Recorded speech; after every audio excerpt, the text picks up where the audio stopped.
All right, so we are sending data. Let me shut off screen sharing. All right, so I see starting stream health green. Uh-oh, we're live. Uh-oh, I never hit anything.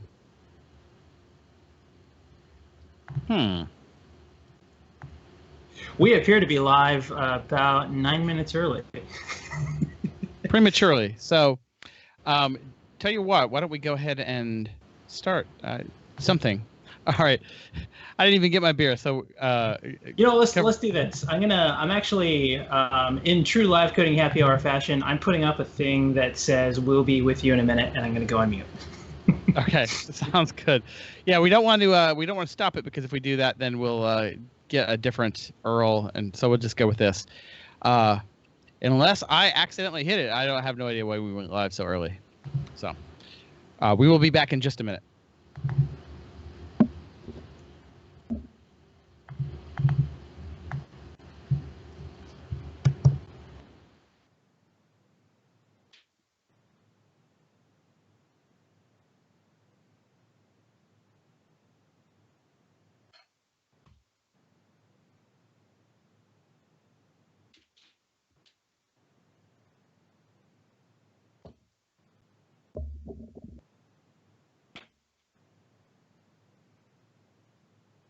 All right, I have achieved my beer.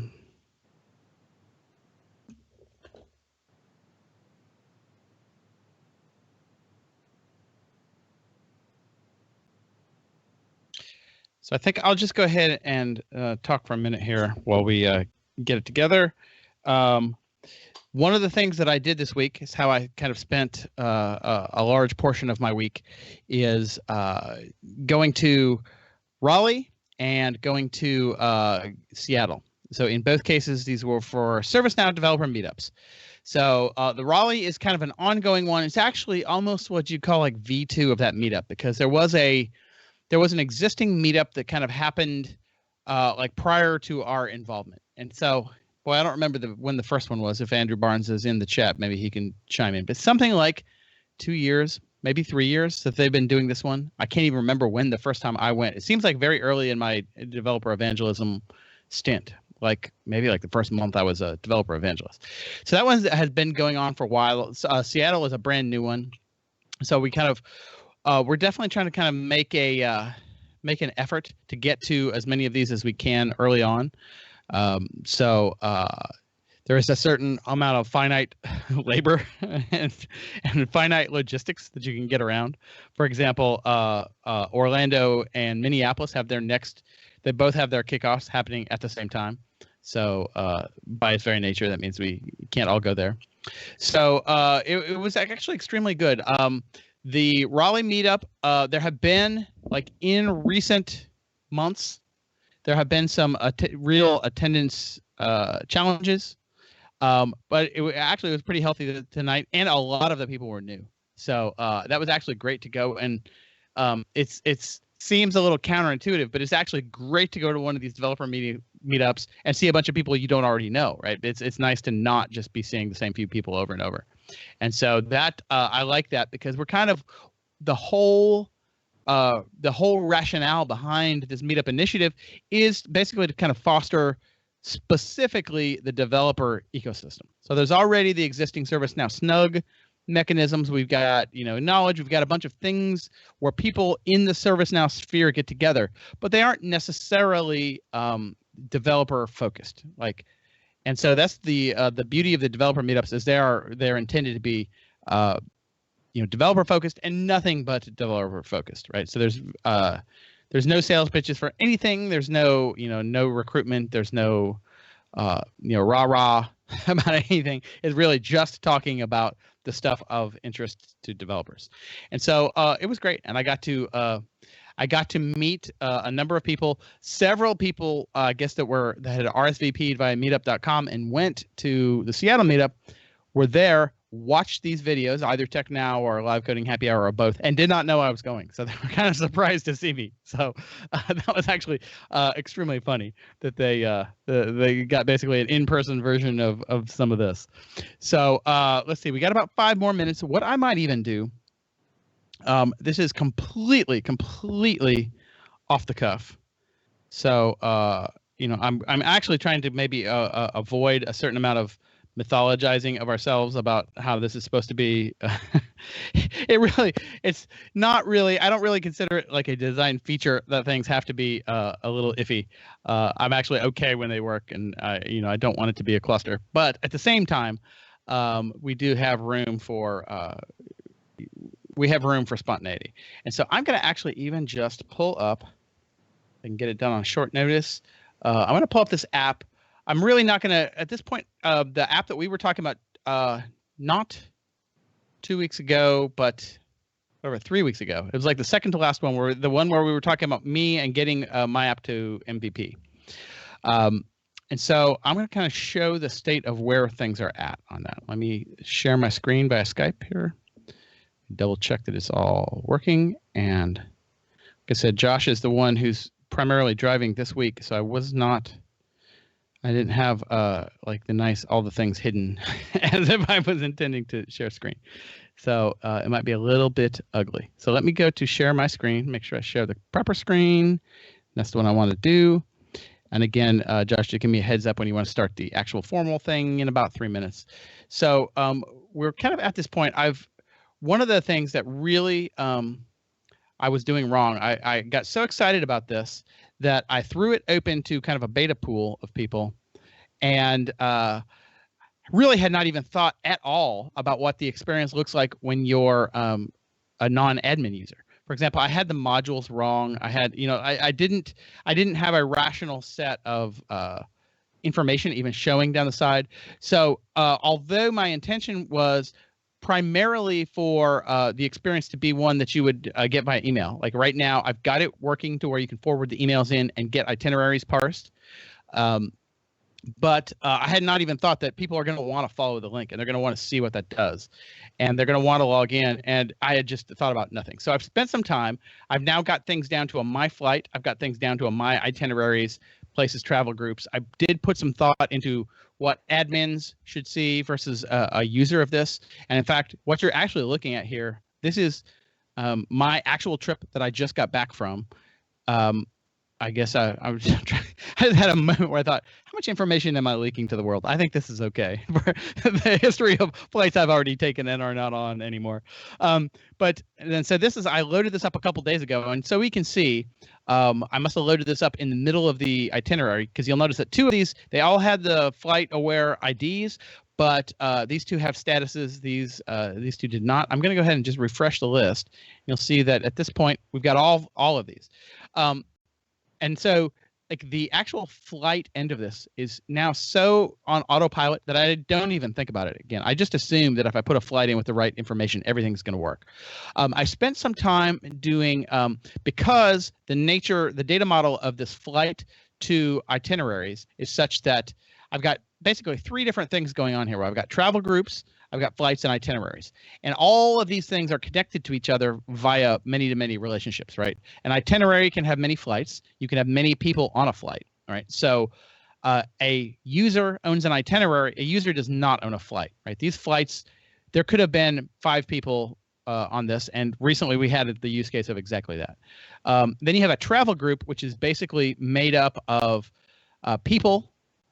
It's got a many-to-many with people, like people who are in the travel group, and I have just been refactoring this. So you've got people. I mean, actually, this watch list is going away. You've got people that are associated with the travel group. You've got a time period that's associated with the travel group. The next thing I have to do is get itineraries,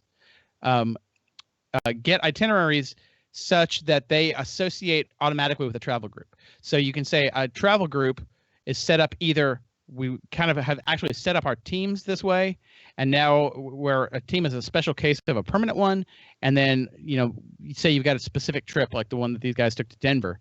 It has a boundary, and then that boundary people in Boundary, if your itinerary falls in that, I'm going to automatically associate that. And that's really like the missing piece. That's like at that point, it's already usable. And I think Josh was watching my travel with this yesterday and the day before.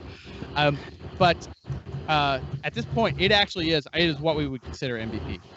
It's awesome. Throwing it up. Yeah, I'm throwing it up into beta users. People are actually using it. Now we're trying to get very soon.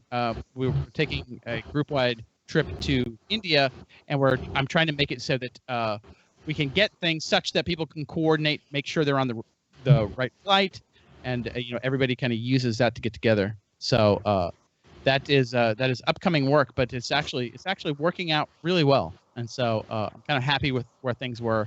Like we said right before we did that last show, I had this kind of dark night of the soul about the whole project. I've been working on so long, and it felt like I had put 8 months into this, and I really didn't actually have a thing I could show to somebody. And so it really just the application of a few hours was the difference between that like really bottom out period or something that actually was viable. And I was very pleased with that. All right, so very cool. I think we're at starting time. Yeah, we are at starting time. So thank you all for joining what we're going to call the pre-show. It's a new thing we tried this week where we went live 10 minutes before we planned. At least, unlike those other shows, we knew that we were live. Yes, we did. We've learned from our past mistakes, although sometimes, in the nature of live coding or any kind of live streaming, things go a little bit interestingly. So let's get it going. So welcome to Live Coding Happy Hour for June 23rd, 2017. I'm Josh Nerius. I'm a developer evangelist. I just moved, so apologies for the backdrop.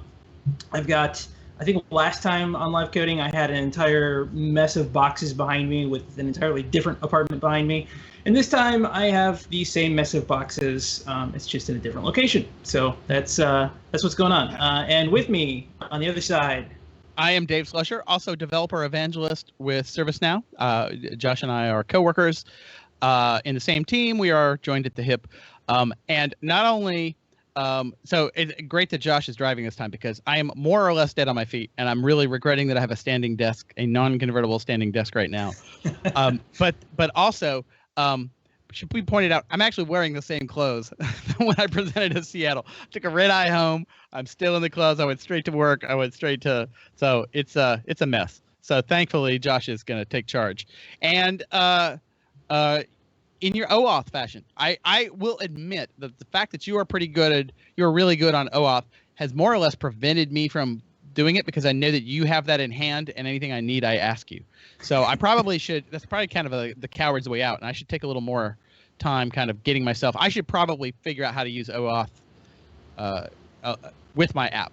But before we even get to that, I'm drinking a fine Sweetwater Brass Monkey.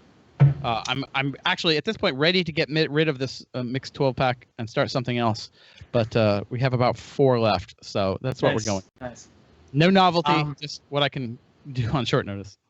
So I just before we started, I had to run to the corner to get beer because I had nothing in the fridge. I have a Goose summertime. It's definitely summer here in Chicago, so good time to drink summer beer. That's what I'm having, and I don't think it's ever been on Live Coding Happy Hour before. It's a unique check-in on Untapped.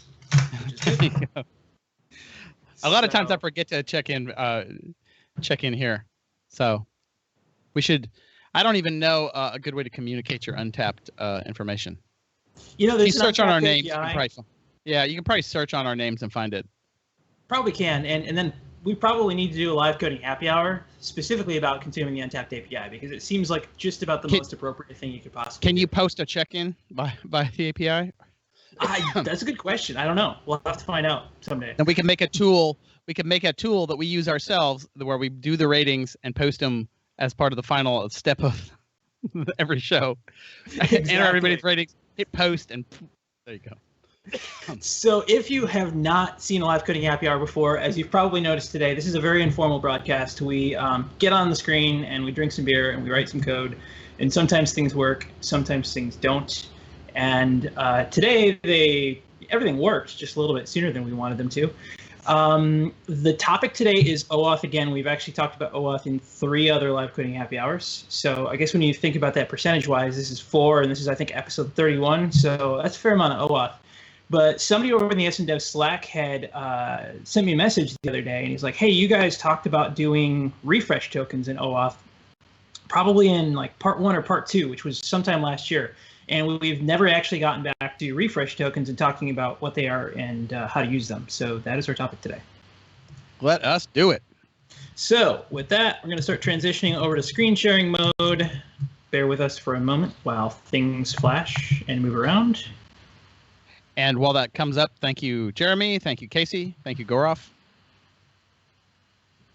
All right, screen is shared. Let's go ahead and just turn off my camera so you don't have to see me. Did I hang up? No, I'm still here. Good. No, you're still here. So I'm here. The camera's off. I see it on YouTube. Everything's fine. Perfect. So the interesting thing about this topic was I was trying to figure out, how we could talk about refresh tokens without it going by in like 3 minutes, because ServiceNow actually makes refresh tokens really easy. And so I think what I want to focus on instead is really really talk about why they exist and what their role is and why you should, how you can actually leverage these and basically do that by implementing. We're going to go through the process of registering an app and sort of a lot of the things we've done on OAuth sessions in the past, except we're going to progressively add additional access that will allow us to use refresh tokens. And in the process, we're going to actually get to look at the Office 365 APIs, because we actually want to use the Office 365 APIs for something else. And so I figured what better way to dig into that than to explore that while we're trying to figure out refresh tokens. So without doing death by PowerPoint, I do have a PowerPoint that I want to show. This was a session that I did at Knowledge this year. And just a quick refresher of authorization code grant flow. Now, refresh tokens can be used in more flows than auth code grant flow, but I just wanted to walk through this to sort of help set the context for why refresh tokens matter. So, at a high level, we've got an application that's a client. In this case, today, the application client is ServiceNow. And in this particular graph, the application happens to be a Node.js app. And then we have the authorization server. And again, you're just going to have to suspend disbelief a little bit, because this particular slide talks about an external app talking to ServiceNow. Today, we're in ServiceNow talking to Microsoft. But by and large, the rest of what's going on here is the same. And so a user is in their browser and they go and they need to log into some system, and they get redirected to this page, and it pops open a window, and it's kind of like login with Facebook or something else if you've ever seen this, I'm sure you've probably seen something like this more than once. And you type in your username and your password, and that gives you this thing called an authorization code. And then the client, in this case today, ServiceNow, says, well, I'm going to take my authorization code, I'm going to go and I'm going to talk to Microsoft, and I'm going to get an access token. And now that I have an access token, I can use the access token to make API calls. So this is just like the 1 minute refresher on sort of what this looks like and how where the token comes from. The problem is that one of the keys with OAuth is that you want access tokens to be relatively short-lived, and this is a security thing, because there are a number of situations that could occur.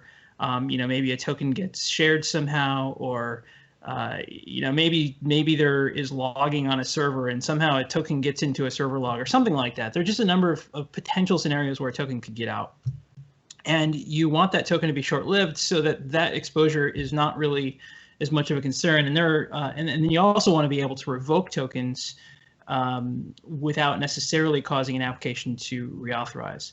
So where the refresh token comes into play is, once an access token expires, if there was no such thing as a refresh token, we would have to go through this whole login process again. And that's obviously a problem for applications that need what we would call, quote unquote, offline access. So maybe you want to periodically synchronize things. Maybe you want to get your calendar events every 30 minutes and synchronize them into your ServiceNow profile or something like that, whatever that use case is. As soon as that token expires, that thing can't keep resynchronizing because the token's bad. And the only way to get a new token is to go through this login process again. So that's the problem we're trying to solve. So with that, and then Dave, just interrupt me at any time if you have any questions or if users have any questions, because I know we're kind of flying through some of it. Yeah, and I'll be kind of the voice of the the voice of the novice, because as I pointed out, I've seen this graph, I've seen the chart in the swim lanes, but I don't feel like I have a big grasp of it. What little I understand of OAuth, I always feel like I'm just hanging on by my fingernails. So fair enough. And hopefully we'll be able to kind of work through that and demystify some of it. So the first thing that I want to do is I'm going to pull up, we just have to go through the process of registering an app again. And I know some of you have seen this before. Hopefully this isn't too terribly boring. And whoops, there we go. And hopefully my keyboard doesn't make too much noise. Unfortunately, my keyboard is a little bit close to my microphone. So bear with me on that. And I'm just going to have to log in here.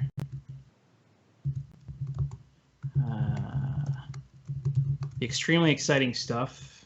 So let's see if I can actually remember my password. And I did. That's good. And let's just get in there. All right. So as we've talked about before, OAuth generally requires, if you're going to use OAuth, you're going to have to register an application. And so in this case, because I want to talk to Microsoft, I'm just going to register an application called LCHH June 23, 2017, so we can identify it. And this is how we, tie the application to basically when somebody logs in. This is how we do that. Now I'm going to pull this off the screen because I need to generate some sensitive values that I don't want everybody else to see. And we're just going to do a little bit of this where you can't see it. There we go. So I've read the documentation, and so I'm not going to make you go through, we've talked about this before. We don't want to make you read the documentation with us. And so I've extracted some things that we need in order to set up this app. And so in this case, the first thing we want to do is we're just going to create an app for today. And, Dave, a future app idea for us is we need a button that you click that automatically generates today's live coding happy hour app for us and is ready to go. Oh, I like it. I like it a lot. That way we can share all the stuff that we do. So we'll put that on our backlog. So now we're going to register a OAuth provider again. And again, a lot of this is familiar. But we're going to see some interesting differences here in just a minute. So we've got our app registry. We're going to call this thing Office 365. We're going to connect to a third-party provider.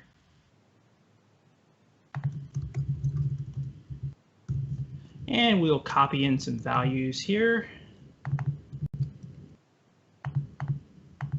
There's that client secret that I don't want to show you. And then we can copy in an application ID, or the client ID, so we'll copy that in here. We're going to make this an authorization code flow, and that's basically where we get to log in interactively.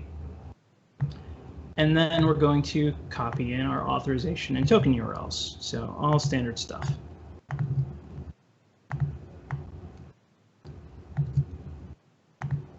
And on that same page of information that has your tokens and everything, it has all these URLs, right?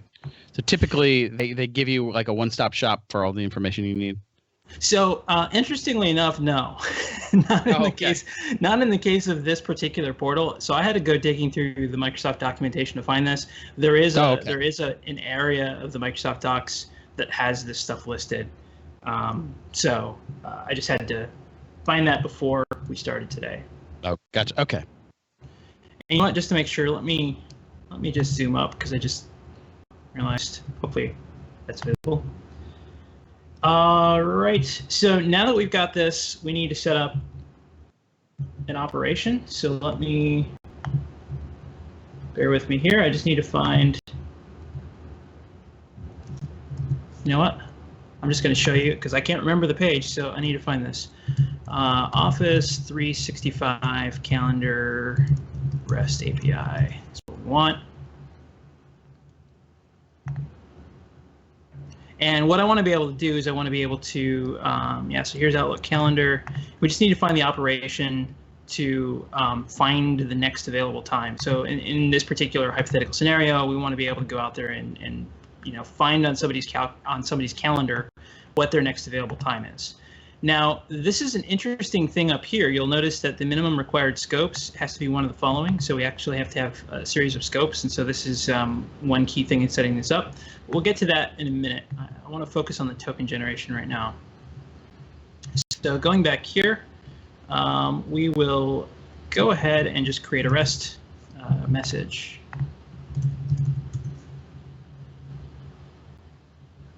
And we'll just call this calendar availability. And we'll say, and I'm pretty sure the format for the version is something like this, v2.0, find meeting times. Let's take out the word post, and we'll save that. Now, if you've worked with REST messages in the past, you'll notice that now instead of 4 default operations, there's just one. There's a default get. And so in this case, this is actually a post operation, so I'm just going to say post and change that to post. And then if we test this, of course, it's not going to work because it's going to say we need credentials and we have to do this OAuth thing. So, so we've done that. So let's go ahead and associate this now with that profile. So OAuth 2.0, and we'll pull in the Office 365 default profile. And now we're just going to generate a token on the REST message itself. So you'll notice that in the wording here, it says OAuth access or refresh tokens are not available. And so what that's implying is that, if you had an access token, we can make the call, or if you had a refresh token, we can make the call. But a refresh token is not the same thing, and we'll talk about that distinction.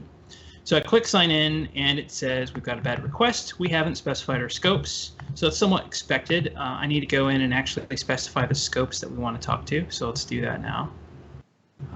So let's go back into OAuth.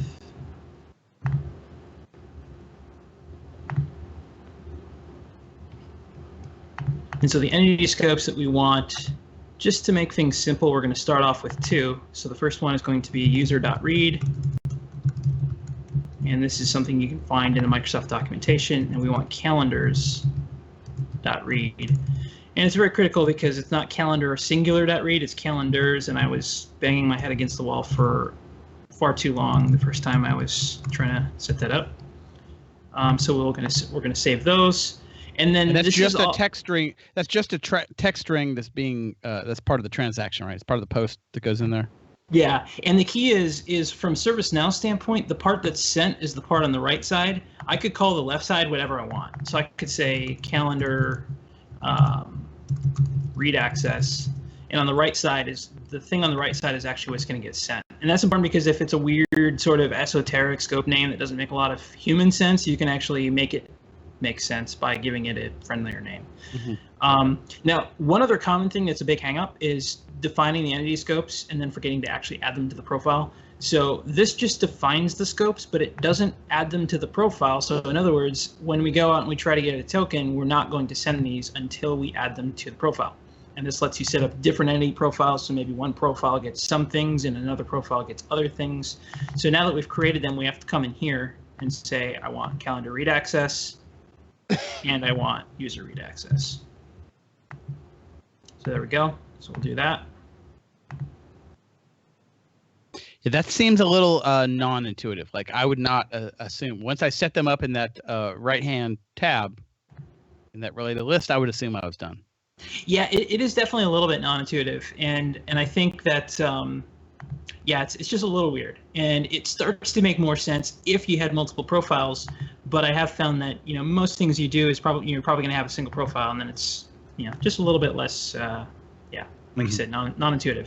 So now we'll click get a OAuth token, and there we go. So we actually have something here. So I've already signed in. So I'll click this, and now we see that LCHH June 23rd. So this is what we were talking about earlier. This is how we can actually tell which application wants access to, we're trying to grant access to. And it says we want to sign in and read your profile as well as read your calendars. And I don't know that I've ever, I've signed in many OAuth things, and they do that list there, which is very standard, right? You do that on your phone, you do that with the Chrome extension now. It's a very common pattern. I guess I never realized that that's part of that request that you make, which of those permissions you're asking for. as part of this handshake. Yeah, absolutely. Yeah, it's a key component of it, and definitely definitely something that, yeah, if you didn't know that was going on, you probably would have no reason to. So so now what we'll do, I'm just going to accept this, and when I accept this, we're going to get a token. But it says we have a bad request, so no reply address. So I know what happened. So when I registered this, I didn't actually set up a redirect URL on the Microsoft side. So what I need to do is I just need to fix that really quickly off screen. I'm going to copy this redirect URL, and I'm going to go into, actually I can bring this back onto the screen because the sensitive values have been asterisked out. And I can come down here. Let's see, where is this? I want to add a platform, so the web platform, and then I can add some redirect URLs here. So there we go. I'll save that. And specifying that redirect URL is very important because you don't want to be able to redirect to any arbitrary place, or an application could spoof it, basically could spoof this and say and redirect to somewhere else, and then you'd be potentially doing bad things. So let's try this again. So get auth token.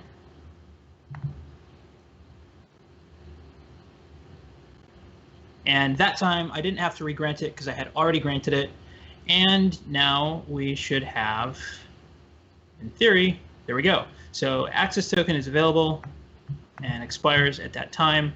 Let me just actually come in here and do the same thing on, actually no, I'm not going to do the same thing. Let's close that out. So we've got our access token, and what we want to do now is let's look at the managed tokens table. And so here we've got a token that was generated. You'll notice there's just a single token, and if I actually put a type column out here, you'll see that the type is access token. Now the issue is I can make REST calls, and I'm not going to hit the test button right now because I haven't set up all the parameters, and it's just going to give me an ugly error. But I can make REST calls now. But if I were to expire this, so let me set the expiration date to sometime. Actually, I'm just going to go back an hour. So this should now be expired. And now if I come in here, and if I try to execute this, let's test it. You'll see that user is not authenticated. The OAuth token is expired. And so this is the experience. This is what's going to happen once that token expires. And again, if you don't have the ability to come in here and click authorize and log in again, there's nothing you can do about it. So this is where refresh tokens come into play. Now, the key with a refresh token is, first off, in a lot of cases, you have to ask for one. So in the case of Microsoft, there's an extra scope you have to add called offline access. This is going to vary from API to API. So some APIs, it's just an extra URL parameter. You're going to have to look in the documentation to see if the API actually supports refresh tokens. GitHub is another example of something that's a little bit different. They don't have refresh tokens because their tokens just never expire. So you don't have to worry about it because the token's never going to go away. But in Microsoft's case, it's this thing called offline access. So let's go ahead and set that up now. Let's go into the application registry, and we'll go back into here. And so again, this is a scope. So we're going to call this thing offline access. There's an extra. Now I'll fix that in a second. And then here you can see where it's kind of helpful to have those friendly names because their naming convention is not completely consistent. So it's all lowercase with an underscore for this particular scope value. This is kind of like me and the FlightAware APIs. Like that kind of drives me crazy. I don't care what they do, but the fact that they have two different conventions, it's like fingernails on a chalkboard. It really is. It really is. And it makes me think there's some kind of inheritance thing going on here where maybe they implemented the OAuth stack and then, this particular application has implemented its own scopes. I don't even know. But yeah, it's a little frustrating. The beautiful thing, though, is now we can come in here. We can say, let's bring in offline access. And we don't have to care about how weird it looks. Although I haven't used my own, my own naming convention is not exactly consistent here, but we'll just pretend that's not there. So we've asked for that now. So let's go back into our REST message, and we'll get another OAuth token. And because we're asking for more access, we're prompted again to actually authorize this. And now you'll see that you can sign in, read your calendar, but it's got this extra and access your data anytime. And so now just to reflect on where we were we were already logged out, right, because of the expired token, or was that because of the change in scope? So this is coming back because of the change in scope. So I kind of faked the logout by setting the expiration date. Technically, if we had used that token, it would have worked. I guess. Okay. But the platform at this point is saying, hey, that token's expired, so ServiceNow is not going to use it. But in this case, had I not changed the scope and I hit get access or get OAuth token, I believe this would have just kind of flashed up on the screen and gone away because we had already authorized the first two.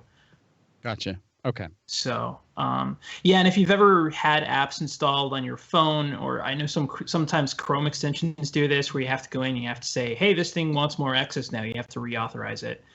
It's very similar to that, where because we're getting more access, now we have to ask for a new, basically we have to ask for a new authorization.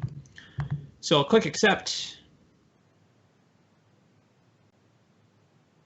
And we'll wait for it. So it got its token. Now, here's the interesting thing, because if I come in here and I post this, I have a feeling this is just going to fail. So if this fails, you'll notice, first off, that there's a thing now, instead of saying authorization token, it says there's a refresh token. And while the authorization token was very short-lived, it expired in an hour, the refresh token is good till October. So refresh tokens by definition are generally much longer lived than access tokens. So I'll just hit test. I doubt this is going to come back. Yeah, it's coming back with some errors, not because of the token. It's coming back with some errors because I haven't properly formulated the request. So we're going to ignore that. The key, though, is that we were actually able to make the request and we used the token in the process. But the key now is going to be what happens when the token goes away. So I'm going to go back. We're going to look at tokens, and you'll see that now we have got two. We've got one, the type is access token. The second, the type is refresh token. Now I'm just going to pause here for a second. One of the key attributes of how refresh tokens work is you can't use a refresh token to actually make a request. You can only use a refresh token to get a new access token. The refresh token by itself does nothing. So if the refresh token got leaked, you can't get access tokens, because the refresh token, if we go back to this slide here, the client ID and client secret have to both be sent in addition to the refresh token, and only we know what these values are. So the refresh token by itself, you don't want to leak it, but if it did get leaked, it's not useful by itself, whereas the access token is useful by itself, and you could actually start making API calls. So just a key distinction. So I'm going to delete the access token. So that's gone. We still are going to have a refresh token here. Now, this is the beauty of ServiceNow, because when you're building apps elsewhere, so I had to implement refresh token functionality in a Node application, and I had to go through all of this stuff to say, oh, I got a 401. So I got a 401, that means my token's expired. Now I'm going to go back and I'm going to get a new token. And then after I get my token, I'm going to re-execute my original API call. And as you can imagine, there's sort of this multi-step process you have to go through. And it's a little bit just not super fun to do. ServiceNow does it for you. So if I click post and it says refresh tokens available, I will click test. Again, the actual API call is going to fail, but we don't care about the API call. We care about the OAuth part. And what this actually did was, in the background, it went out there and it said, here's my refresh token, give me a new access token. So you notice we didn't reauthorize, we've got a new access token automatically. And that's now good for the next hour. So what's going to happen is every time this expires, that refresh token is going to get used. It's going to automatically generate a new access token, and we're good to go.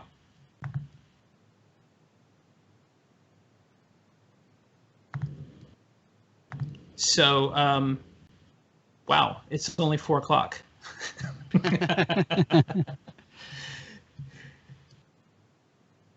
So that's. Let's go back. So I'm extremely tired, and so I think I did go back to the very first step, showing where you hooked the refresh token into this flow. Can you readdress that, or just show me like where that got configured? Yeah, so in this case, and this is going to vary from API to API, it was asking for offline access. So I had to first come in here and say, add this scope that says offline access, and then I guess the key is maybe this is what I should do. Let me pull up.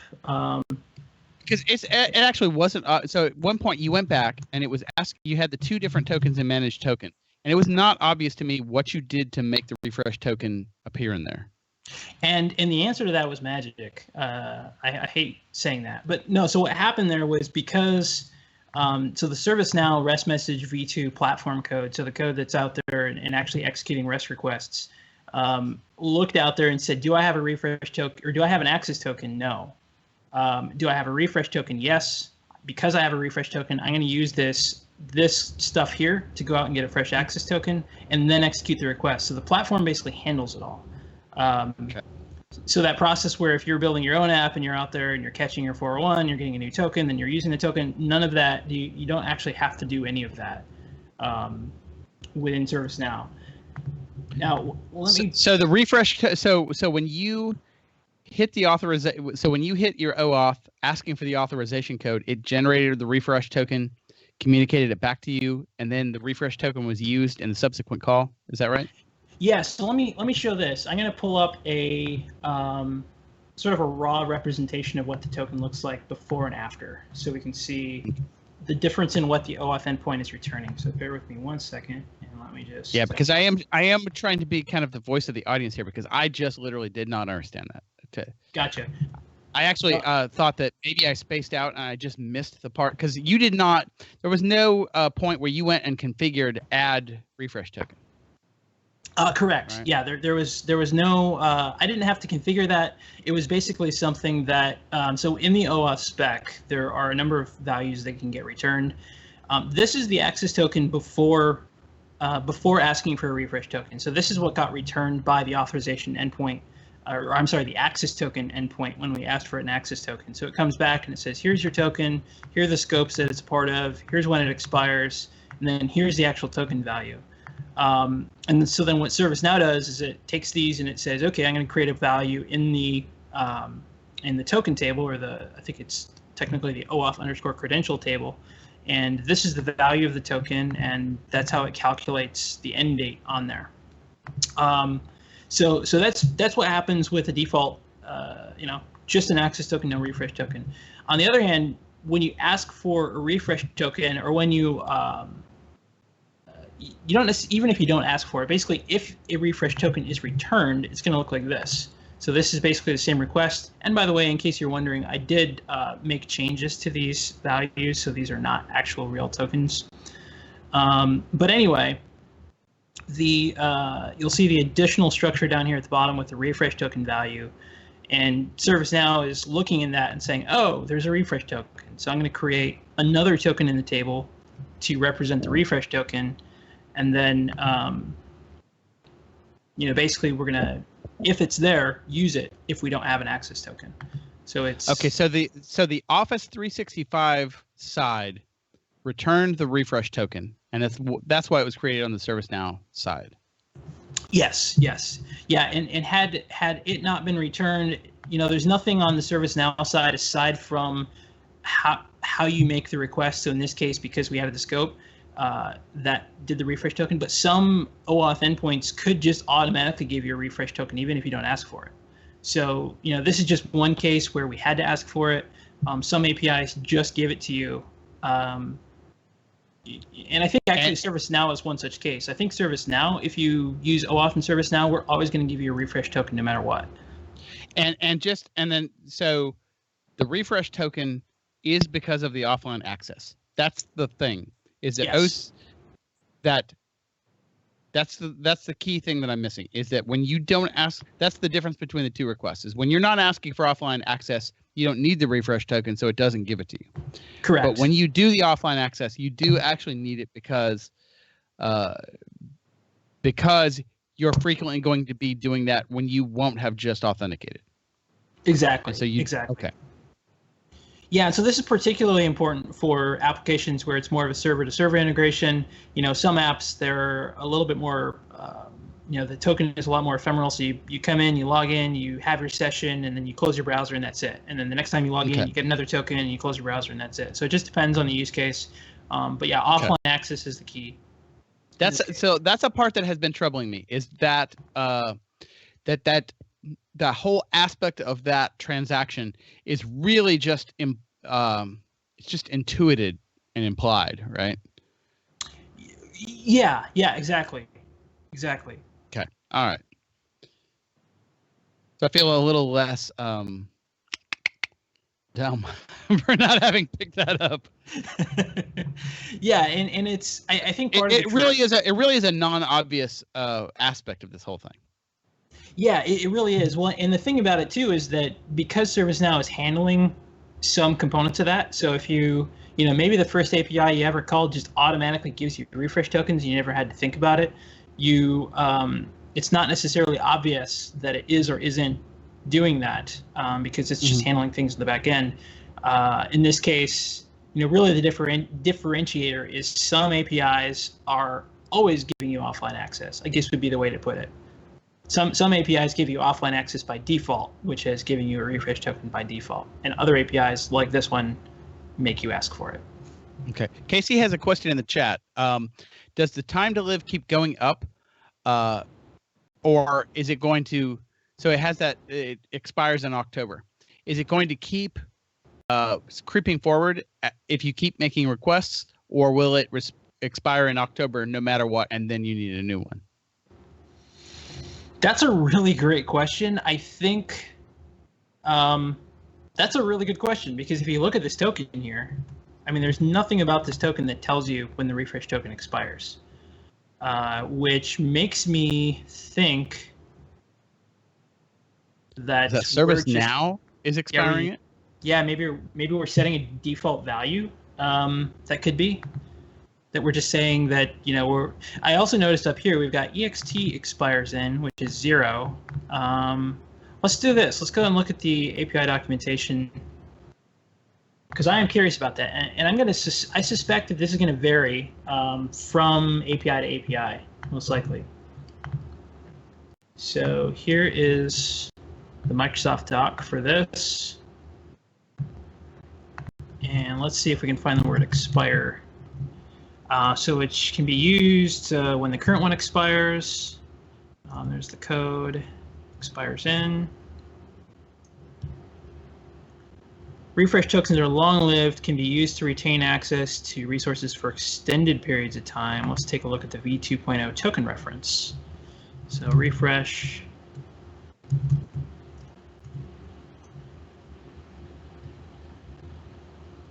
When you redeem a refresh token for a new access token, you receive a new refresh token. Oh, okay. So this is an interesting thing here. So this is saying that we're getting a new refresh token in the token response. And so then we save the newly issued refresh token to replace the one. So basically that refresh token in this case is getting recycled or refreshed every time we get a new access token as well. So your access token expires. You will ask for a new access token with the refresh token. But as a side effect of that, it will return both a new access token and a new refresh token. Exactly. Yeah. And so it says this guarantees you, this guarantees that your refresh tokens remain valid as long as possible. So that makes sense. What I still don't see here is what the expiration is. So it says as long as possible, but how long is as long as possible if you don't refresh it? And who is enforcing? So that October we said is ServiceNow is kind of inserting that value in there. Let's assume for sake of argument, that you do this, and then there are no transactions at all between now and October, right? So everything has expired. The access token is long gone. The refresh token is expired. You hit this again. Is it the O365 side that will say this refresh token that you're using, we have removed it from our database of active tokens? That's an interesting. I'm guessing that at that point you're going to get probably a 401 or 403. I don't know. You're going to get something. We go back to where you need to click essentially where you got to click that button to do that handshake transaction again. So there could be a few considerations there where you may, if it's a offline integration that you need to keep alive, you may want to do some kind of dummy request periodically on a schedule just to keep it fresh. So under token, and this is going to vary from API to API, this here has this token lifespan thing. It says up to 14 days for a refresh token. Might become invalid at any time for various reasons, so your app should continue to try to use a refresh token until it fails, or until your app replaces it with a new refresh token. Also becomes invalid if it's been 90 days since the user has entered their credentials. Right. That implies to me that it is entirely their server side that's handling this, right? Because there's nothing about like that revocation process. There's nothing about it that communicates it back to you. Mm-hmm. It's that at the point where you try to use it, the server side says, I don't consider this valid anymore. Yeah. Now, one thing that's possible, and we probably, because we've got about 15 minutes or so left in this today's broadcast, we won't get to this, but it may be possible, because we know this is up to 14 days, to change the logic in ServiceNow. So we've talked in past sessions about doing that OAuth script include override thing, where we can sort of intercept and modify things as they happen. I don't know if you can do that with refresh tokens, but if you can, it might be something that we can say, just statically code and say, hey, this is Microsoft, so we're going to set the refresh token to an expiration of 14 days. Mm-hmm. And then at that point, if ServiceNow was doing that, ServiceNow would ask for, I don't know what happened with ServiceNow. Let's find out. Let me expire the refresh token and see what happens. So let's go in here and manage tokens, and we will set both of these. So this we're going to set to 1400. Actually, let's just delete it. We'll delete the access token. And then for the refresh token, we're going to set it to go to today. And I'm just going to set it to an hour ago. And I'm fairly certain the interface is just going to tell us that it's expired. It's probably going to be the same as if we didn't have a token at all. So if we come in here, open that up, OAuth refresh token has expired. So click to get OAuth token link to request a new one. So this is something you're going to have to build into your app. You're probably going to have to build something into your app that, again, maybe it's a scheduled thing to keep it alive. Maybe it's a thing where periodically you validate your tokens, and if there's not a valid token, this is just something. It's a design consideration, and it's going to depend on the nature of the application and how the application works.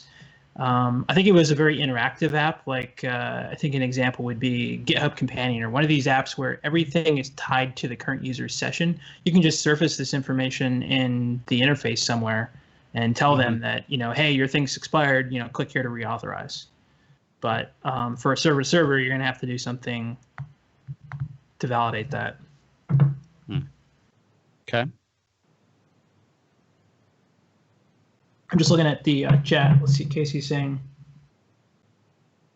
I think that would kill integrations faster than user not entering their password.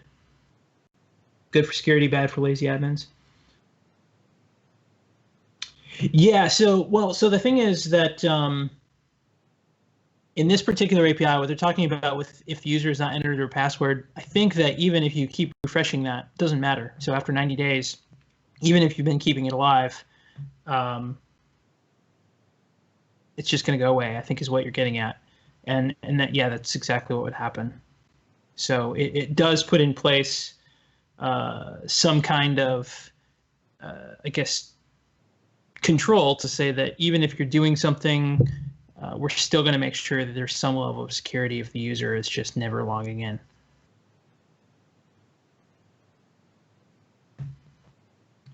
So anyway, so that's refresh tokens in a nutshell. And what I'm curious about, because I haven't, so personally, most of the integrations that I've worked with recently have not implemented refresh tokens. I've been doing a lot of stuff with the GitHub APIs, and the GitHub APIs do not. And so, if anyone's working on integrations and you're watching this video, and if you have experiences with refresh tokens or various use cases and how those work, just drop us a line. I'm curious to hear how those things have gone. As you can see, most of this is just going to handle it for you.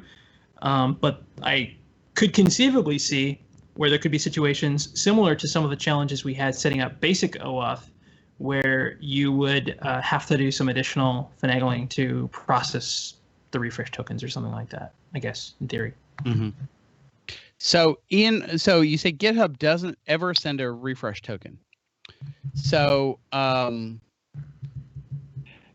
so with GitHub, do they ever, like, what's the lifetime of the access token? Do they have a long life? Do they have non-expiring access tokens, or they just ask you to re-authenticate more often than a typical OAuth app? As far as I know, so let me just go to the Stack Overflow answer on this, because I'm not sure if I'm going to find it quickly. Yep, here we go. GitHub OAuth Busy Developers Guide. Tokens don't have to expire. So it appears that they just don't go away until you revoke them. And that's something to consider too. I mean, you have to think about your app, like maybe you would want to revoke them after a period of time if the API doesn't enforce some security policy that you're comfortable with. So if you don't want, an access token on GitHub to permanently be a thing, that maybe in your app you would build something that would say, we're gonna make you get a new token. Yeah. Workflow that says wait 90 days and just delete it, or something like that. Yeah, something like that. I'm not sure what exactly that would look like, but it's just, I guess, a consideration.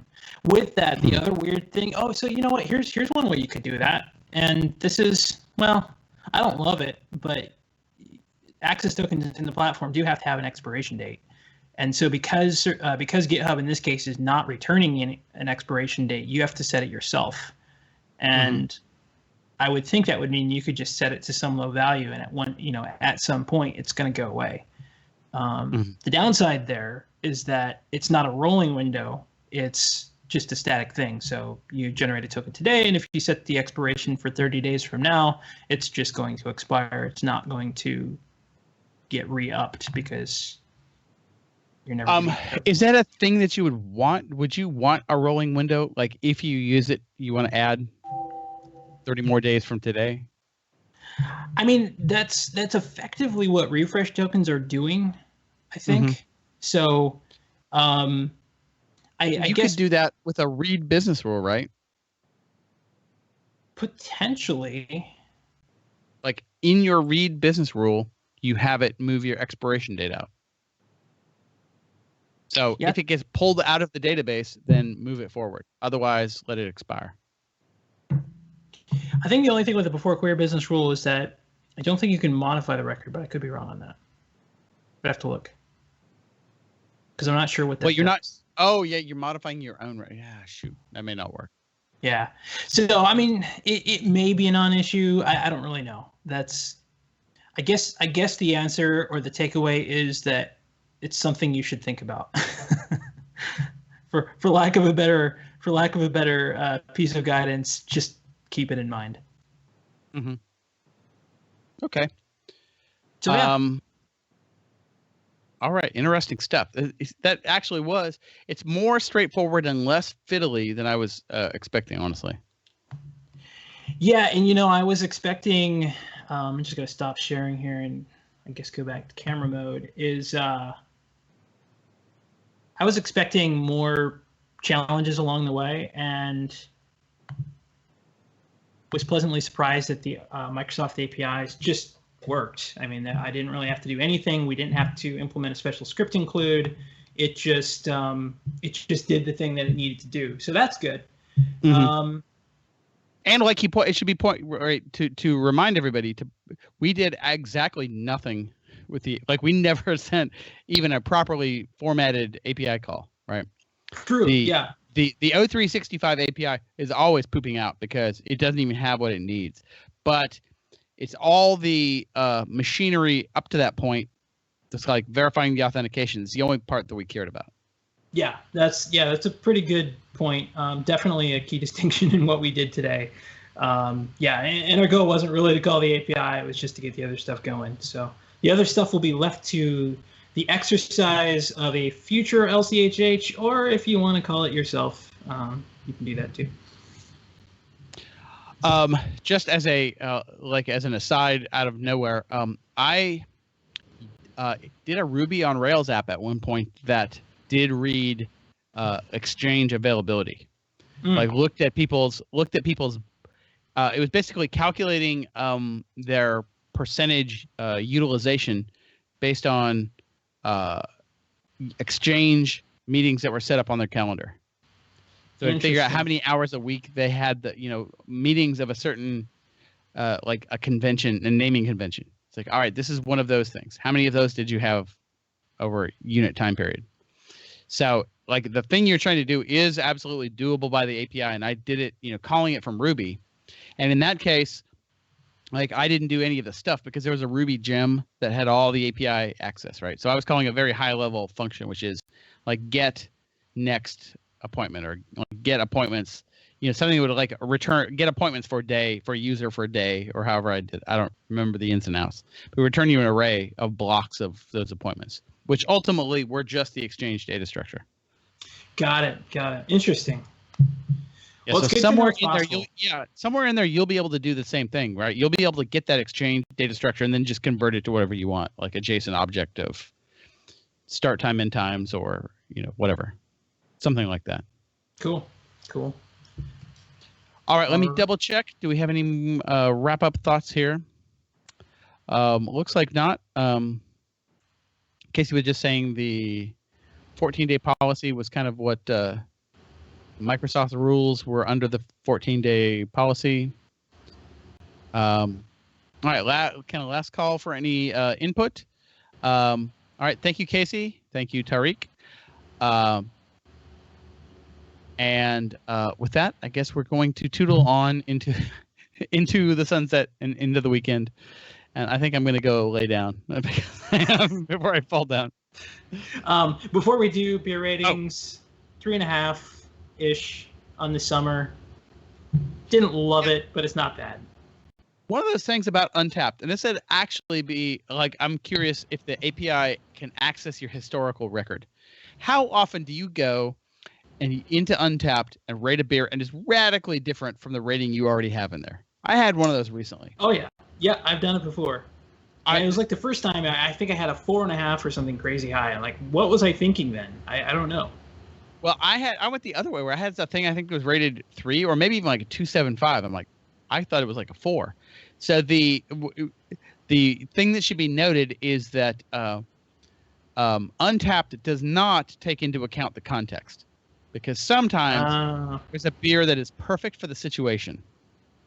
Either your mood or a beer you're going to have in the sun at a picnic while you're fishing is different than a beer you're going to have at a fancy party. I will say, it's like I think it was a Corona on the beach in Mexico. It was actually pretty great, and I hate Corona. That's a very, very good example. Is that the Corona at like a really fancy wedding is not the same as the Corona on the beach in Mexico, and so I just don't think that I don't think the Untapped experience can control that richness, but it almost needs another axis, which is rating and then appropriateness for the situation. Yeah, that's an interesting point. Sort of contextual rating based on that. That's interesting. So I know the API is there. They're capturing location information, venue information, whatever else. So I wonder if you could like mine that data, even if you couldn't do it within Untapped, you could probably do it by getting the data out, I would guess. I don't know. Here's an interesting calculation. Crawl back over your entire history of every beer that has more than one rating and calculate the variance of those ratings. So, like the square root of the sum of the squares of your ratings, and see like what's the beer that has had the most thrash for you. And actually what that would do is that would force me to check in beers more than once, because some of the time I've had this, I won't check it in. Maybe I would actually start checking them in. There you go. I think absolutely in the future we should put that on the roadmap.